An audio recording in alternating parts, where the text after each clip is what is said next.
Anda masih bersama kami di iNews Siang. Pemirsa, tidak terima anggota keluarganya dinyatakan meninggal akibat COVID-19. Puluhan orang mengamuk di Rumah Sakit Medika Medan, Sumatera Utara. Keluarga kecewa karena sebelumnya pasien negatif COVID-19, namun positif setelah dirawat di rumah sakit tersebut.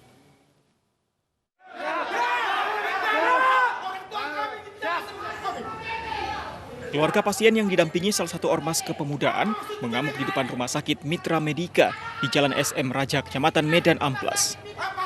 Awalnya, keluarga pasien meminta penjelasan terkait meninggalnya anggota keluarga mereka, Marbun, yang dinyatakan meninggal dunia akibat COVID-19. Keluarga emosi saat hasil swab tes pasien yang mereka minta tidak ditunjukkan.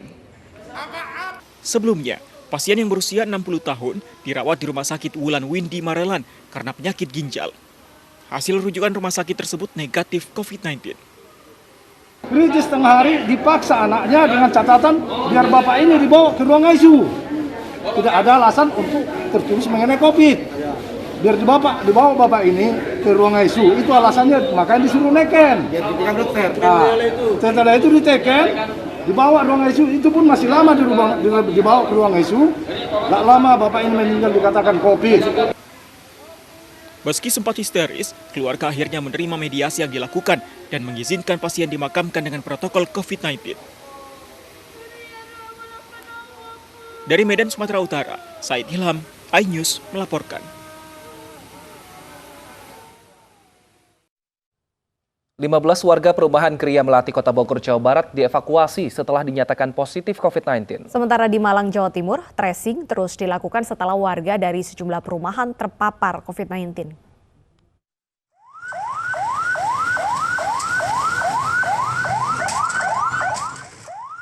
Lima belas warga perumahan Gria Melati, Kelurahan Bubulak, Kota Bogor, Jawa Barat dievakuasi Kamis malam setelah menerima hasil tes swab PCR massal yang menyatakan positif COVID-19.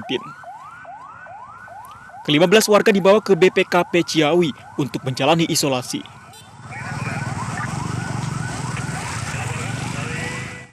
Angka COVID-19 yang kembali meningkat membuat Satgas COVID Kota Bogor memberlakukan pembatasan kegiatan masyarakat skala mikro.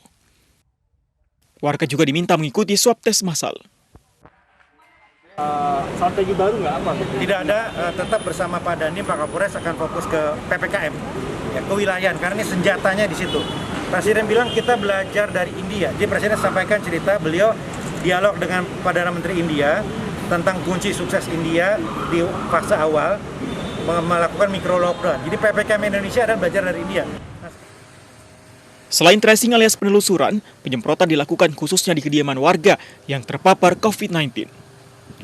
Upaya ini dilakukan setelah 7 orang dari 2 RT di gang yang sama di Jalan Tretes Selatan positif COVID-19. 2 diantaranya bahkan meninggal dunia, sementara 5 lainnya masih menjalani isolasi. Sebelumnya, sejumlah warga di perumahan Telogomas dan Lewok Doro, Malang juga terpapar COVID-19. Petugas menduga penyebaran COVID-19 klaster perumahan di Malang, Jawa Timur bermula dari unjung-unjung tradisi yang dilakukan saat Lebaran. Tim Liputan iNews melaporkan. Pemirsa, tingginya kasus COVID-19 di Kudus, Jawa Tengah ini membuat rumah sakit yang melayani pasien penuh. Warga Kudus yang terpapar COVID-19 bahkan harus dirawat di Rumah Sakit Pati, Jawa Tengah. Belasan pasien COVID-19 dari Kudus berbaur dengan pasien lain di Rumah Sakit KSH Pati, Jawa Tengah. Belasan pasien dari Kudus ini dialihkan ke Rumah Sakit Pati akibat rumah sakit di Kudus yang kewalahan menangani pasien COVID-19 dan mengalami overkapasitas. Para pasien yang baru terkonfirmasi positif COVID-19 harus menunggu di depan UGD untuk mendapatkan penanganan. 261 pasien saat ini dirawat di sejumlah rumah sakit dan 552 lainnya menjalani isolasi mandiri.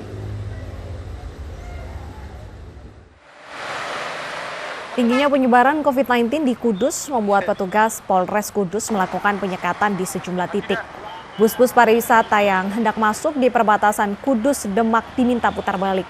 Pemerintah kabupaten menutup semua tempat pariwisata, termasuk wisata religi ke makam Sunan Kudus dan Sunan Muria. Warga juga diminta melakukan swab tes.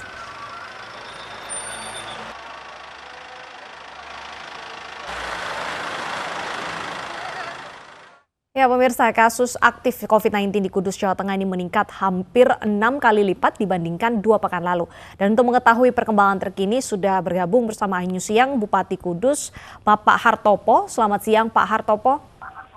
Selamat siang, Baik. Dita. Pak Hartopo, hingga saat ini berapa jumlah kasus COVID-19 di Kudus? Untuk di Kudus, laporan dari tadi malam, belum sekarang ini baru diadakan untuk tes laboratorium lagi, itu sampai 822 kasus. Semuanya ini apakah dirawat di rumah sakit atau berapa yang isolasi mandiri, Pak? Untuk yang di rumah sakit sekitar kurang lebih 200 sekian. 200 sekian, yang sisanya untuk isolasi mandiri. Baik. Lalu dengan peningkatan COVID-19 ini, apakah benar Kudus melakukan pengetatan warga dari luar Kudus untuk masuk atau bisa dibilang lockdown seperti itu? Bukan, kalau lockdown bukan. Nah, nanti perekonomian mati kalau Kudus dibilang lockdown. Jadi pengetatan aja. Jadi setiap ada perbatasan untuk masuk wilayah ke Kabupaten Kudus, ini tentunya kita alihkan terutama untuk mobil-mobil wisata. Bis, LF, atau mungkin mobil-mobil wisata yang lain dari luar kota, kita adakan pengecekan dulu. Kalau dia untuk niat, untuk wisatawan dan mau untuk ke Kudus, tentunya dari tempat pariwisata sudah kita tutup semua. Wisata umum maupun wisata religi di Kudus ini. Tapi dengan pengetatan memutarbalikkan mobil atau bis ini yang masuk ke Kudus, ini tentunya jangan sampai menjadikan kerumunan yang ada di Kudus walaupun tempat-tempat wisata yang lain sudah ditutup. Jadi cuma hanya lewat aja di jalan lingkar, dan untuk perbatasan-perbatasan, karena Kudus ini perbatasan ada 3 kota ya, Kota Jepara, Purwodadi, juga Pati. Nah, jadi ini 3 tempat ini atau 4 tempat ini yang kita fokuskan untuk kita adakan checkpoint di situ terkait orang yang baru masuk di dalam Kudus itu sendiri, Pak. Kalau mau masuk ke Kudus, berkas apa yang harus dilengkapi, Pak? Tentunya antigen. Sudah ada antigen yang sudah masih efektif, artinya 1 kali 24 jam, itu harus ada. Kalau enggak, kita adakan secara random, atau tim medis yang ada di perbatasan itu langsung mengecek langsung, atau untuk ngecek rapid antigen itu sendiri. Sampai kapan penutupan tempat wisata ataupun juga pengetatan ini dilakukan, Pak? Sampai waktu yang belum ditentukan, karena selagi untuk COVID ini masih melonjak terus, naik terus, kita akan memberlakukan ini. Baik, kalau untuk pusat perbelanjaan ataupun juga restoran, apakah juga ditutup? Untuk pusat perbelanjaan, kita ada kapasitas pembatasan. Jadi pembatasan sudah kita kasih tahu sesuai dengan surat edaran Bupati.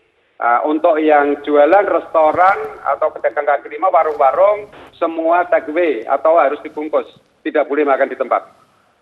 Artinya apa aturan yang berbeda sebenarnya, Pak, dengan Kudus sebelum melakukan pengetatan ini? Adakah aturan yang mungkin lebih spesifik disampaikan seperti itu sehingga mobilitas warga bisa dibatasi? Ya, artinya kalau makan, rumah makan masih kita perbolehkan makan di tempat, artinya di situ saling buka masker, saling ngobrol sambil makan, nah itu sangat potensi sekali untuk penularan.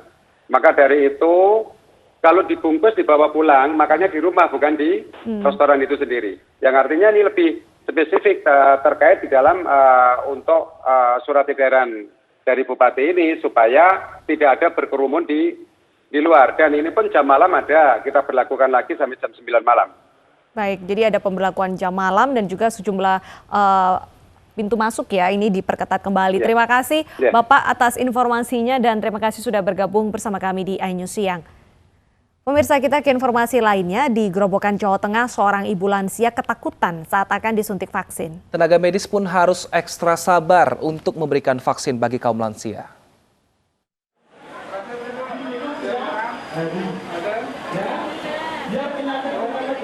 Seorang ibu lansia ketakutan melihat jarum suntik saat akan menjalani vaksinasi.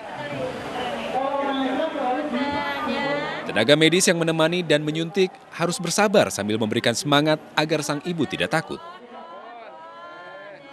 Usai disuntik, sang ibu masih terlihat takut dan terus memejamkan mata sambil berjalan di papah meninggalkan ruang vaksin.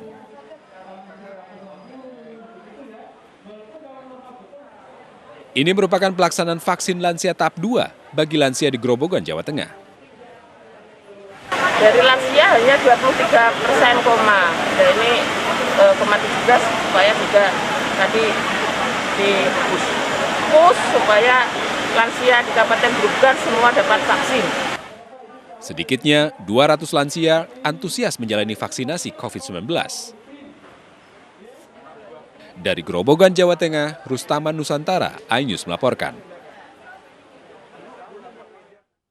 Vaksin gotong royong gratis untuk pekerja untuk mempercepat kekebalan komunal dan ciptakan perusahaan yang lebih produktif. Dan pemirsa, usai jeda berikut kita ada informasi dari Wisma Atlet yang mengalami kenaikan jumlah pasien hingga 100 orang per hari. Tetaplah bersama kami.